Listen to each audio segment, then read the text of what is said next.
వాసాల మర్రి గురించి కూడా కొంచెం ఆలోచించండి మల్లన్న గారు. వాసాల మర్రి అంటే నిన్న ఏం జరిగిందంటే నేను మా విలేజ్కి వెళ్ళడం జరిగింది. అంటే నేను పుట్టినటువంటి ఊరికి ఆలేరు నియోజకవర్గంలో వెళ్ళి అక్కడ కొన్ని అభివృద్ధి కార్యక్రమాలకు ఏది నిర్ణయాలు తీసుకోవడం జరిగింది. గ్రామంలో నిన్న జరిగినటువంటి అఖిలపక్షం మా గ్రామం గొప్పతనం ఏంటంటే మొత్తం మండలంలోనే అత్యధిక జనాభా కలిగినటువంటి గ్రామం మా ఊరు మాదాపూర్. మా ఊర్లో యూత్ 1500 మంది ఉంటారు. ఓన్లీ యూతే 1500 మంది యూత్ ఉంటారు. సో అట్లా ఆ గ్రామంలో పుట్టిన కాబట్టి ఆ గ్రామంలో నేను ఎన్నికల్లో నిలబడితే ఆ గ్రామంలో ఒక సింగిల్ ఓటు కూడా వేరే వాళ్ళకి వేయొద్దని చెప్పి గ్రామం తీర్మానం చేసి మొత్తం కట్టగట్టుకొని తీన్మార్ మల్లన్న కోటేయడం జరిగింది పట్టభద్రులంతా. సో ఆ రకంగా నేను ఆ రోజే చెప్పిన నేను గెలిస్తే ఈ గ్రామాన్ని రూపురేఖలు మారుస్తా అని చెప్పిన అన్నట్టుగా గౌరవ ముఖ్యమంత్రి రేవంత్ రెడ్డి గారి ఆలోచనతోటి మాదాపురం గ్రామంలో దాదాపు 4,58,00,000 రూపాయల నిధులతో వివిధ అభివృద్ధి కార్యక్రమాలు చేపడతా ఉన్నాం. ఆ గ్రామంలో ఎక్కడ సీసీ రోడ్లు ఎక్కడ కూడా మట్టి రోడ్డు కనిపించొద్దని, అలాగే పాఠశాల భవనాలని అదనపు గదులను నిర్మిస్తూ ఆడిటోరియం, అలాగే ఎస్సీ కాలనీలో మినీ ఫంక్షన్ హాలు, దాంతోపాటు మాధవరాయుడి గుట్ట ఉంటుంది, చాలా ఫేమస్ టెంపుల్. ఇప్పుడు ఏదైతే వైకుంఠ ద్వారా దర్శనం చేసుకుంటా ఉన్నారో చాలామంది ఏది తిరుపతికి పోలేని వాళ్ళు అక్కడికి పోండి, ఆడ వైకుంఠ ద్వారా దర్శనం ఉంటుంది. మాదాపురం గ్రామం మాధవరాయని గుట్ట పైన ఉంటుంది. మాధవరాయని గుట్ట పేరు మీదనే మాదాపురం ఆ ఊరికి అదే పేరు వచ్చింది. ఆ పేరు ద్వారా వచ్చింది. నిన్న నేను అక్కడికి పోవడం జరిగింది ఆ సందర్శన కోసం. అలాగే ఆ స్కూల్లో మా ఊర్లో ఉన్నటువంటి మా విలేజ్లో ఉన్నటువంటి అందరి నాయకులకి, అన్ని పార్టీల నాయకులకి నిన్న కూర్చోబెట్టి చెప్పడం జరిగింది. నిజంగా మా ఊరు ఒక గొప్ప ఊరు. ఎందుకు చెప్పాలంటే అక్కడ రాజకీయ పార్టీలు ఎన్నున్నప్పటికీ తీన్మార్ మల్లన్న పోతే మాత్రం అందరూ ఒకే తాటిపైకి వస్తారు.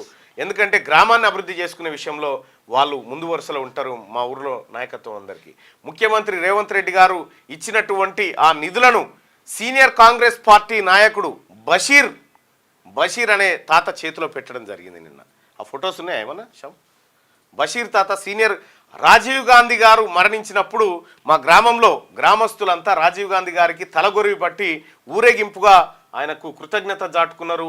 ఆయన మా ఇంటివాడని చెప్పి భావించినారు. ఆ గ్రామం ఆ కాంగ్రెస్ పార్టీకి కంచుకోటగా ఉన్నటువంటి గ్రామంలో సరే వివిధ పార్టీలు ఏమున్నప్పటికీ కూడా అందరం అల్టిమేట్గా కలిసి ఒకే నిర్ణయం పైన ఉంటారు కాబట్టి వాళ్ళు సో అట్లా చేయడం జరిగింది. దానిలో భాగంగానే మా వాసాల మర్రిని కూడా పట్టించుకోమని చెప్పిండు. మీ వాసాల మర్రిని మా వాసాల మర్రిని అని కాదు, అది మన వాసాల మర్రి. ఇప్పుడు నేను ఆలేరు కాన్స్టిట్యున్సీలో ఉన్నటువంటి గ్రామాలు నేను కానీ అటు ఆలేరు ఎమ్మెల్యే బీర్ల ఐలయ్య గారు కానీ మేమందరం కూడా కలిసికట్టుగా ఆలేరు నియోజకవర్గాన్ని అభివృద్ధి చేసుకోవడానికి ముందుకు పోతా ఉన్నాం. అయితే ఇదే వాసాల మర్రి గ్రామాన్ని కేసీఆర్ గారు దత్తత తీసుకోరు. కేసీఆర్ గారు దత్తత తీసుకున్న వాసాల మర్రిని ఒకసారి చూడండి. తీన్మార్ మల్లన్న చేస్తున్నటువంటి ఏది సొంత గ్రామం మాదాపురం గ్రామాన్ని ఒకసారి చూడండి. దానికి దీనికి ఉన్నటువంటి తేడా మీకు స్పష్టంగా కనిపిస్తుంది. అక్కడ ఆకులాగా ఓపెన్ చేసి ఇక్కడ నిన్న మాదాపురం గ్రామానికి సంబంధించిన ఆల్ పార్టీ నాయకులు గ్రామస్తులంతా ముఖ్యమంత్రి గారికి గట్టిగా చప్పట్లతోటి వాళ్ళు కృతజ్ఞతలు తెలియజేశారు. ఈ గ్రామాన్ని ముఖ్యమంత్రి గారు దత్తత తీసుకున్నట్టుకుంది అని చెప్పి వాళ్ళ అభిప్రాయం తెలియజేయడం జరిగింది. నిన్న అక్కడికి పోయి ఈ కార్యక్రమాలన్నీ చేయడం జరిగింది. మరికొన్ని కార్యక్రమాల కోసం వాళ్ళు సూచనలు కూడా చేయడం జరిగింది. ఇక్కడ గ్రామస్తులందరితో కూర్చున్నాం. అయితే విషయం ఏంటంటే చాలామంది నాయకులకు, రాజకీయ నాయకులకు సొంత ఊర్లో వ్యతిరేకత ఉంటుంది చాలామందికి.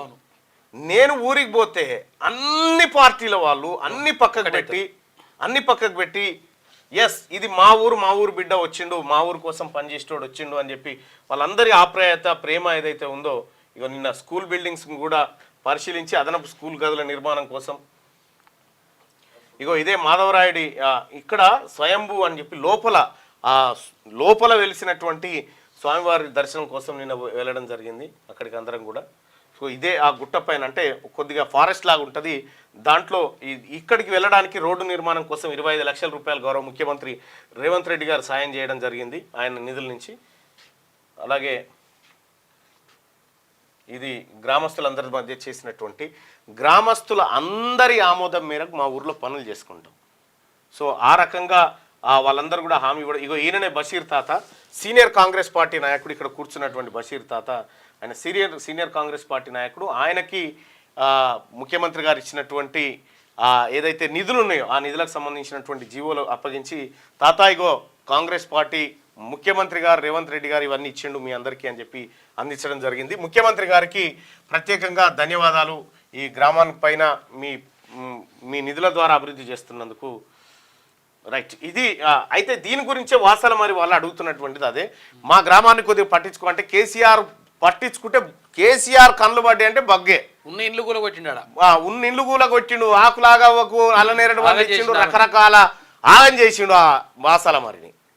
సో వాసాల మరిని కూడా మళ్ళీ బాగు చేసుకుంటాం.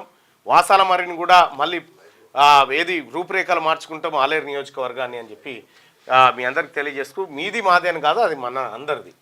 మీ కలల ఇల్లు హైదరాబాద్ ఫిజాదిగూడలో అందుబాటులో ఉంది. 86 గజాల విస్తరణ, 1500 స్క్వేర్ ఫీట్, కార్పెట్ ఏరియా, ప్రశాంతమైన వాతావరణం, విలువ పెరుగుతున్న ప్రాంతం, అదిరిపోయే డబుల్ బెడ్రూమ్ ఇల్లు, బ్యాంక్ లోన్ సౌకర్యం కలదు. ఈ అద్భుత అవకాశాన్ని మిస్ కాకండి. మరిన్ని వివరాల కోసం సంప్రదించవలసిన నెంబర్లు